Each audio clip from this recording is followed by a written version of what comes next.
Hi everyone, it's Keighley here with another kit busting video. I'm still working with the August 2017 man scrap kit. For this layout I've actually done a lot of preparation beforehand. Again, I was struggling and I wasn't quite sure what I wanted to do. And after looking on Pinterest, it was kind of a mix of a couple of different layouts that I'd seen, and then I kind of made it into something of my own. So what I've done so far is I've hand cut out some hearts. I did 3 larger ones and 4 smaller ones, and that's going to be like my main embellishment area of the page. Apologies for my croaky voice, it's quite late here, and I'm wanting to do this tonight so then I can upload the video tomorrow. I'm just backing my photo with some tissue paper, which is from my scrap bin. As you can tell, it's quite crumpled, but I quite like the look that it gives, because I think everything else on the page seems quite perfect in a way.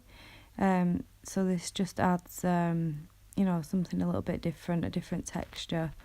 The photo I'm scrapping is one of my cat Pippa. She was just on my knee one day and she just looked adorable, so I took the photo. The thing is with Pippa, she's got a really tiny head and these quite big ears, so she looks really funny. Whenever I take a photo, it looks even more obvious as well. The title I'm going to be doing for this layout is actually using the alphas from the August kit. I kind of sat there for quite a while actually trying to figure out a title that would be quite suitable for the photo, and I really wanted it to fit down the side of the photo as well. So I've gone for the title Purr. I think it's quite fitting because it's a photo of my cat Pippa. What I'm doing now is I'm attaching the hearts. I'm going to stick them down as you saw at the beginning, because I'm going to hand stitch through them, just to create a bit more texture, because this page is quite embellished with papers rather than stickers or chipboard or anything like that. So I wanted just some more texture on the page. This layout again is a really simple one to make. I'd quite like to make this again in different colours as well. I've gone for this colour scheme just because I think it coordinated really well with the gold that was in the kit, and I wanted to use up some of the it was like a specialty paper and it had lots of different patterns in gold and white, and I really wanted to try and use some of that up because I hadn't used much of it. So I thought I could do it quite, use it and make it quite subtle on the page by doing these smaller hearts. I've also, which you can see at the bottom of the page, I've got a strip of the polka dot paper, which I think was from the Carousel collection, and I've also got a little strip of the white and gold paper with some little hearts on, which I thought coordinates really well because I've got the hearts on the page, and I'm going to use them at the bottom of the page, just to kind of ground it a little bit, without putting an actual border around, because like I say, I'm working with scraps, so I don't really have that many large pieces to work with, and I'm going to hand stitch through those strips at the bottom as well, just to bring the texture right down the page.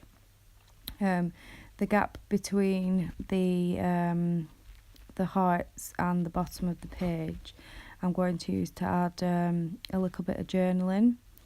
I won't be adding much really, maybe just a couple of lines about Pippa and how she likes to get on my knee, you know, when the kids are in bed, and it's like mine and her time then. So I'm going to, you know, journal a little bit about that. I think what I'm going to do, once I've attached these, I will start poking my holes that I'm ready for some hand stitching. I do really enjoy doing hand stitching on my layouts. I know it's not for everyone, but I do think myself, I find it quite relaxing. I usually, you know, pick something to watch, whether it's something on Netflix or on the telly, or even sometimes just other YouTube videos. I tend to, you know, pick a YouTuber and then kind of binge watch some of their videos whilst I'm doing some hand stitching if I can't find anything on the telly. I'm penciling in quite lightly some lines just to help as a guide for poking my holes. I do it quite faint so that I can, because I'm going to be stitching in some white thread, so I will rub them out beforehand, but just in case there's any light marks and things, it's quite light, and that I can, you know, it's quite easily rubbed out then.